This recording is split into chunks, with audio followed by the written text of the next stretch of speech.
So now that I'm in stop and start traffic on I-85, now is a perfect time to give my story. I just saw how one of my, I'd consider him a friend. I haven't met him yet in person, but we talked a little bit.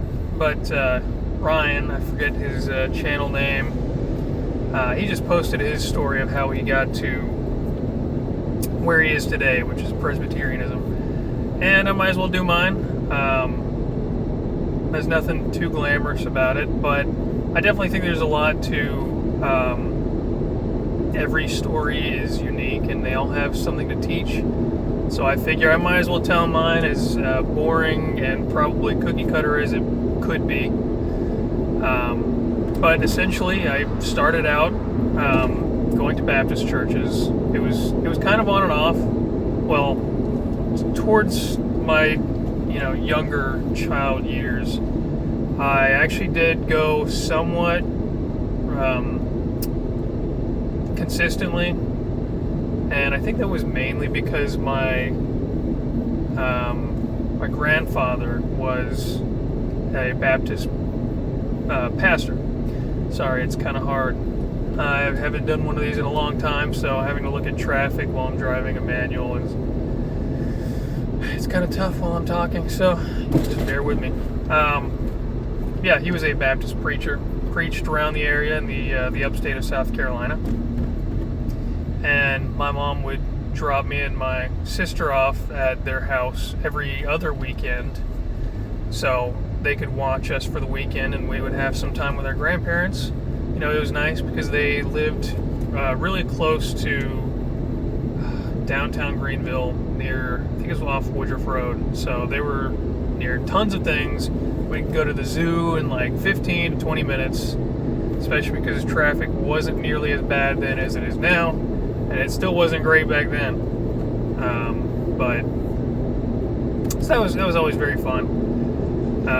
And because of that, we would go to whatever church my grandpa was preaching at the time. He preached at a few. I don't remember all of them, or maybe even any of the specific names of them, but that was not too bad. I will say, I think I could already see the start of what would become my habit of enjoying the finer services. And what I mean by that is I ended up in the kids' Sunday school. And then for a little bit, and then I just was like, I don't know, I'm not a big fan of this. I didn't like hanging out with the kids. They seemed kind of foreign to me because I didn't go every week, because Greenville, from where we were living, was not that close. So I would only go like every other week. And then also, since my grandpa moved churches a couple of times, I never went to the same church for an extended period of time. So I just didn't care for that. I just wanted to watch my grandpa preach because I thought he was really good. So I would do that, and I did enjoy that. I really loved hearing him preach. He was a very passionate Baptist preacher. I mean, pretty standard. Well, I wouldn't say pretty standard, but I guess in the way that he comported himself. Is that a real word? I think I might be mixing two together. Not sure, but the way he delivered it, he was very powerful, and he always had what I thought was a great message. So that happens for a while, and for reasons that I will not be stating in this video, maybe one day, he was not really preaching anymore, I don't think. At least not really much that I remember, and maybe we didn't go over there as much, or any number of things. We were going to be baptized, me and my sister, but we never were. We almost got to it. We even made our own profession of faith back then, being Baptist and such. And it was all fine and dandy, I guess. And then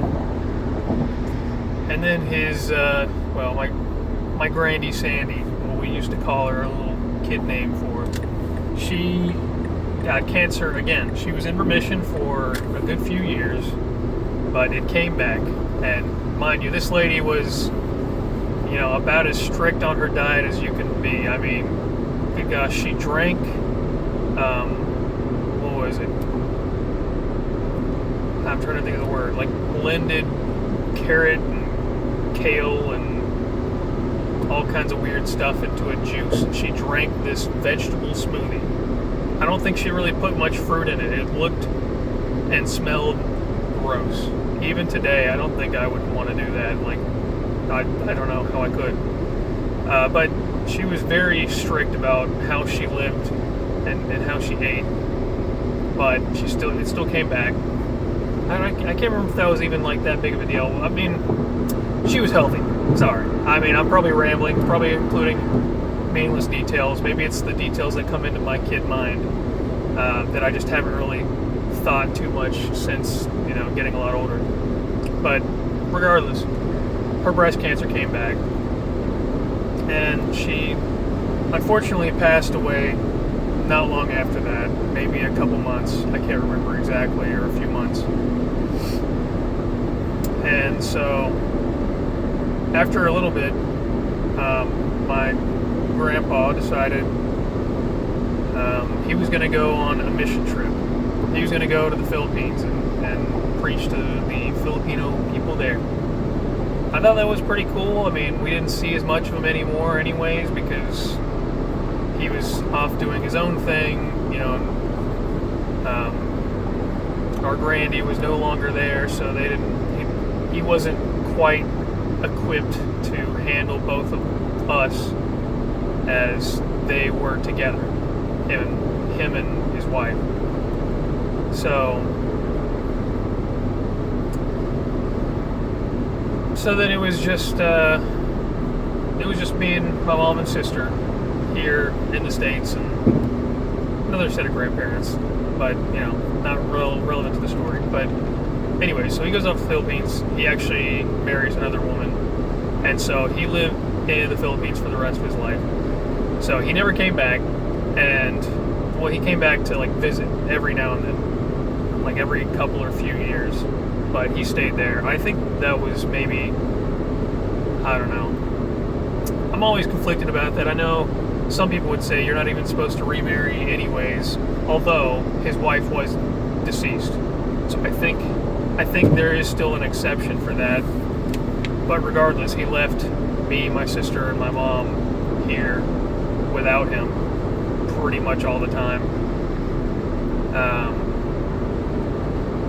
But it is what it is. So we were on our own after that, and we would go to the more local Baptist church, and we would get into the periods where my mom was, she felt compelled to go, and we would go with her.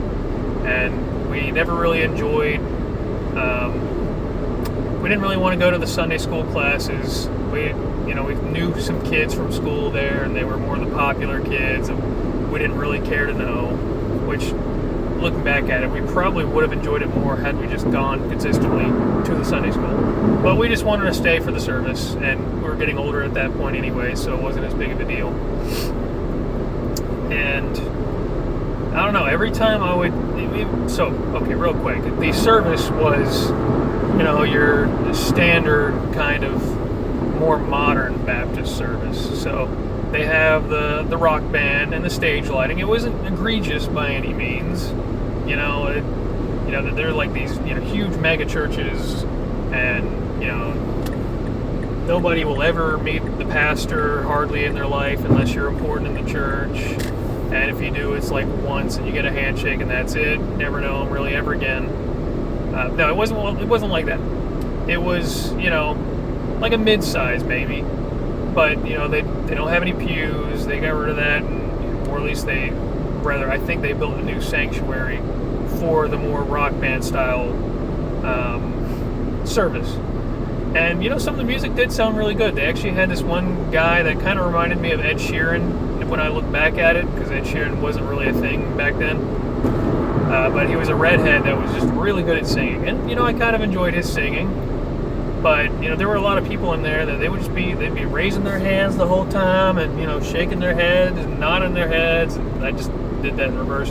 And, just really getting into it. They'd always stand up as soon as, the singing started, or whatever it was that they felt needed to stand up for. And I was always just waiting to see if everybody else was standing. And I was looking at everybody else holding their hands up and, just really feeling the beat and the vibe. And I mean, I think that's really a big part of it, is that it's a vibe thing. I mean, I think anybody that is being honest with themselves has to admit that part of the reason why they go to a church is because of the vibe, to put it in like Gen Z terms, I guess. That's part of the reason why I like the service that I go to. That's part of the reason why people like the Latin Mass. It's because they like the mood. They appreciate the venue, the setting, the amenities, or whatever it may be, or the lack of amenities for some people. I mean, part of that is for yourself, but I think some of that is selfish, or just, I don't know. I think that's probably the best way to describe it from what I'm thinking. Is you can have more or less selfish services. So when you go to the rock band service where they serve you coffee and donuts every morning, and you have to go to that one because the music is really cool and it feels like a rock concert every time you go to church, and you get some donuts there, and you this and that and the other. I think that's for too selfish of a reason. You shouldn't need all those things to get you to church. Now, I do understand that a lot of those things, or at least like the donuts and coffee, are not meant to keep you in church. They're meant to get you to church. It's like, hey, you want to come with me? There'll be donuts. And then they say, oh, cool, that sounds all right. And then you look at it and you say, oh, wow, I actually like the service, not just for the donuts. But, I mean, it's more than just that. That's just part of it. And I don't know, I could never get into it. I could never understand why other people were so just into it. I don't get it. I've tried many tens of times, possibly over 100. I don't remember how many times we went to service. Probably over 100. I know we went off and on, so it was never very consistent. It'd be for usually like a few months at a time, maybe, and then sometimes only like a month. It just depended. And then we'd go a few months without, or a month, or whatever. So eventually, I just, because I wasn't feeling it, around the time we were getting to like the end of I was getting to the end of high school, we weren't really in the pushing to church mood, and I just didn't really care about it as much, and I was just like, whatever, I'm not like, I identify as a Christian. I think I'm a Christian. I didn't know I was a Christian, but I kind of identified with it. I saw a lot of the value in the things that Christianity thought, or Christians thought about the world. It's like, yeah, sure, I think I'm a Christian, and I believe there's a God, I think. And then I went to college. I was somewhat fairly certain of those things, or at least I didn't question them.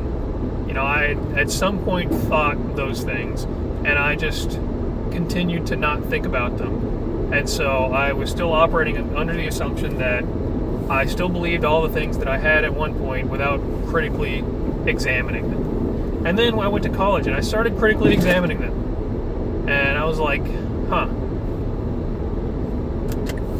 I don't know, am I? I feel a little more libertarian. I feel like, and that's a side note, that I don't think libertarianism is very compatible with Christianity. It really isn't, but maybe I'll get into that another day. Yeah, I went through college, and I really was exposed to the liberalism in our school system. And I think that got me to the point where I was like, I still identify as a Christian, but I'm not sure if I agree with everything that is in it. I don't know. I'm not really I don't feel like reading it. I don't feel like going to church. I really was a Christian in name only. And I hate to say that now because, I don't like to think about that part of my life, of just not really thinking about it or caring about it or worrying or anything, or I don't know, just any adjective you can use to describe that. But I really wasn't a good Christian. So then I started following political YouTubers. I started out more like center right, more libertarian YouTubers. Your Chris Ray Guns, your Shoe on Heads, your Sargon of Akkad, who was more center right at that time than he was farther right. And I really just kind of followed that rabbit hole. My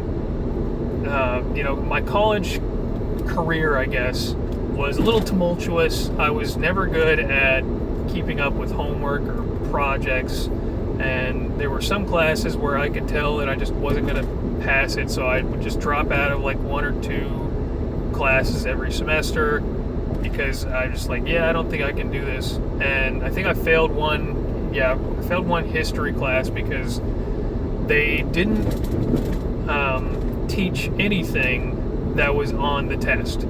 And that I still think is one of the dumbest things of all time. Why am I there at college if you're not actually, if you're not grading me on what you're teaching me? I don't know. It's just sure, I guess they're still teaching me, but it just doesn't seem to make sense to me that everything you're tested on is everything you have to learn yourself. So I'm just being tested on how well I can teach myself, I guess. I mean, maybe that's a good thing, good skill to have, sure, but it's just kind of dumb. If I wanted to just teach myself everything, I would just buy the books and then read them myself.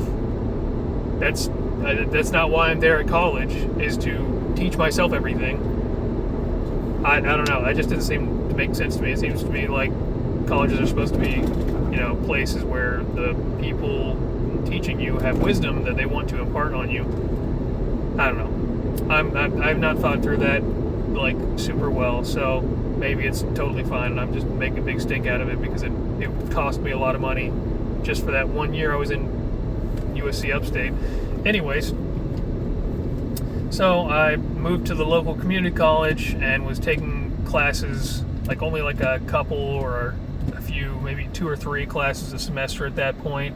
Going slowly. I never actually got the associate's degree. I was 2 classes away from getting it. Just 1 lab and then 1 extracurricular or something, and I would have had it. But, it is what it is. So eventually I, stopped really going to college a lot, and I stopped really soaking in all that, and I started listening to a little bit farther right YouTubers, from center right to more actual right. Not your crazies even Alex, why am I blanking on his last name? The crazy guy that talked about Sandy, blamed the Sandy Hook survivors. I just had his last name and then it disappeared. But I wasn't watching him, but anyways. And eventually I started seeing Steven Crowder at the time, who was very funny whenever I started watching him, but then just kind of devolved into just yelling. Now I don't really like him very much. Started watching more of him, and he actually puts a larger emphasis on the Christianity part, not just being conservative. And maybe he doesn't follow everything that he preaches, but he still preached about a lot more than other people who are atheist or I really don't have the words right now. Don't have the words today. Agnostic. Good gosh. Atheist or agnostics. So I might have to do another take on this because this is pretty atrocious. Or I might just push it out because I'm not really worried about quality right now. Yeah, I think I'll do that. So, anyways, started following more farther right YouTubers, more, actual right, and getting more into Christianity. And, I started looking at more, broader voices. I started looking at Michael Knowles, who's, a Catholic. I looked at a little bit of Ben Shapiro, who's not even Christian, but is Jewish, just to, see what's up. And eventually I ended up watching Redeemed Zoomer. And I realized after going to a local Methodist church that I actually liked it much more. It was a pretty small church. There was only about, 30 people in attendance at the time. But it was it was so much nicer than the Baptist church. Everybody greeted me. Everybody loved seeing me there, and that's partially because there was a huge event that happened, like literally the Sunday before I stepped in that church. But it's a story for another day. So, ended up going there for a while. Me and my now wife got married while we were at that church. Eventually, we actually stopped going to that church because we had our first kid, and, well, I think it was just before we had our first kid. I don't know. No, it was just after. Okay, yeah. And we were realizing that this church was not going to be a future for our kids, because we want to have multiple kids. And that really hurt to say, because I enjoyed it, but my wife was not as big of a fan of it. And they had no real kids program. The only kids program, I guess you could say, would be that two of the very sweet older ladies there would watch him, or now them, in a separate room next to the sanctuary. And that was pretty much it. I mean, they have some toys in there, so it's not nothing, but there's nothing really else that they can provide much, and that would be good enough for me. But the real issue was, over the 2-ish years, or 2 to 3 years we were attending, the church just kept getting smaller and smaller. And I did try. I invited people over there that I knew. I tried to get some more people there who never ended up going, and nobody wanted to stay there. There were some internal issues in the church, and by the time I left, there were, I think, about 15 regular people in attendance going to that church, including the pastor and I, and the pastor's wife, and the lay leader and his wife. And so all those people kind of have to be there. So the rest of the people were, maybe about 10 people who were attending. And that's mainly because most of the people that were going before had either passed away in those few years, or had become house or care bound, I guess. They had either been put into a what is the word? It's not hospice, a home where they're able, because they're not able to get out anymore, essentially. Or, like I said, they had passed away. And I really hate it. I really loved a lot of the people that were there, and some people just left for one reason or another. But nothing I was doing was working, and I probably was not praying on it enough, or maybe it was not ever in God's plan. But the church is still, I think it's still going, but there aren't very many people that go there anymore. And it does hurt me, but I realized that I needed a new church, and I actually wanted to go more towards the Lutheran side.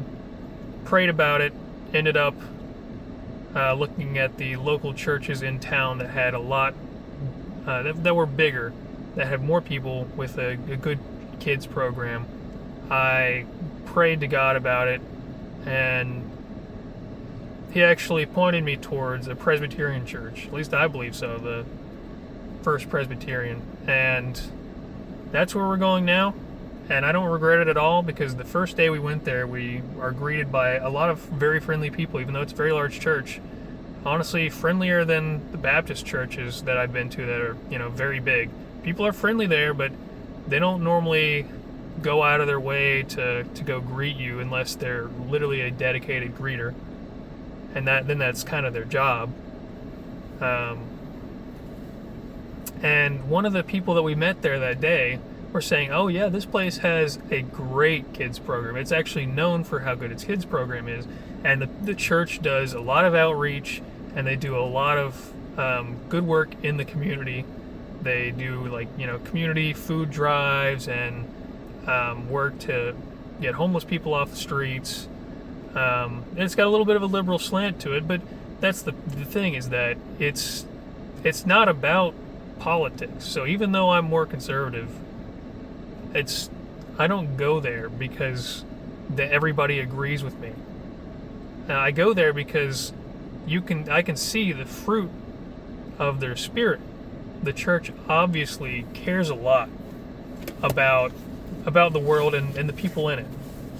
And I think that speaks volumes. It really does.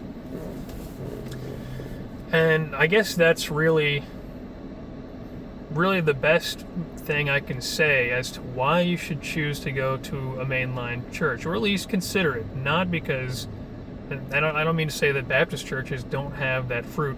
The one my mom goes to is a great church. It's actually a non-denominational church. It's been non-denominational for like 10 plus years now, I think. In fact, they just built a new building, an ugly modernist monstrosity with a huge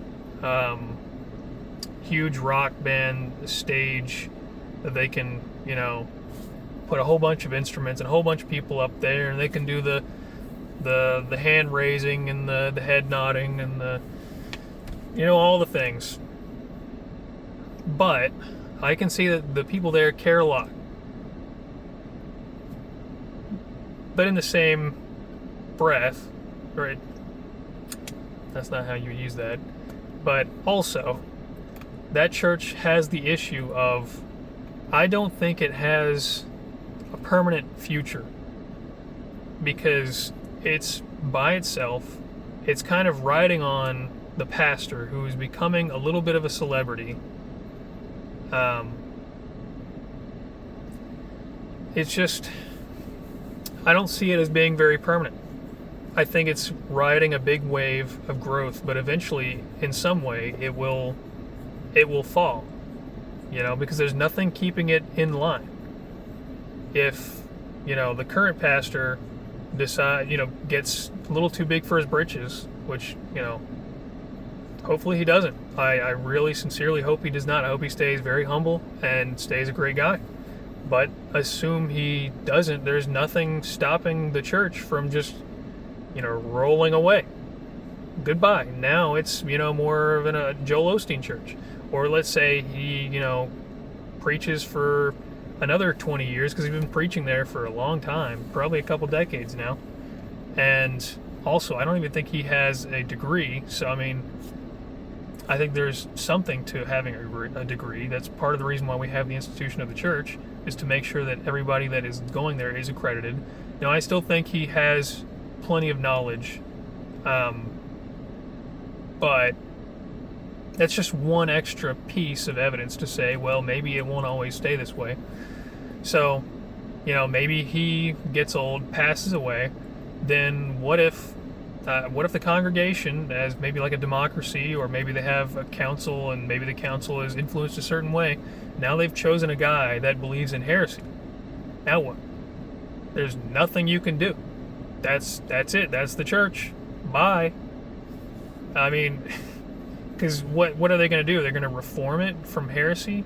Either the people are going to believe in the heresy, and then they're heretics, or at least they're being misled, or they leave, and then the church gets smaller, and it's not able to keep the bills paid because they don't have enough people there anymore, because they've all left because it's a heretical church. Then it dies. There's nothing left. Tell me there's a different future for it. So that was probably a big aside that I didn't have to go into. But I guess it leads into, my church does not have that problem. Yes, it has issues. It has a little bit more liberalism in it than I would like. But it obviously has the fruit of the Spirit, just like my mom's church does. Except, if that church were to go heretical, and people do what they are supposed to do and stay in the denomination and not just abandon it, then it has a way to reform and either get rid of that pastor, or something. I don't know what all functions the PCUSA has, but it has a way to solve the issue. So this kind of, expanded from my life story to why you should choose the PCUSA, or rather, a mainline church. But you know what? It is what it is. And with that 30 minutes, I think I'm going to have to end this little talk, this little big talk. So I know probably nobody's going to listen to this all the way. It's not short enough. Oh well, suck it up.